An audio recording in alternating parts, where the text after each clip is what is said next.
బెనారస్ ఇది కాశీలోని బిర్లా మందిరు. మొత్తము పాలరాతితో కట్టి ఉంటారు. ఇక్కడ కాశీకి వెళ్ళిన వారు ఖచ్చితంగా బిర్లా మందిర్ని చూడండి. మనము ఫొటోస్ తప్పనిచ్చి ఇక్కడ దగ్గరికి ఎప్పుడూ వెళ్ళలేదు, కానీ చాలా బాగా అనిపించింది బిర్లా మందిరు. లోపల కానీ అంతే అద్భుతంగా ఉంది. దీనికి సంబంధించిన వీడియోలు ఉన్నాయి, అందరూ చూడండి. యూనివర్సిటీ చాలా పెద్దగా ఉంది.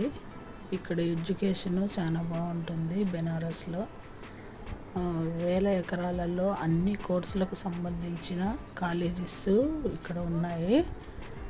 ప్రతి ఒక్క కాలేజీ విశాలంగా చూడండి. ఇవన్నీ కాలేజెస్ బెనారస్ యూనివర్సిటీ.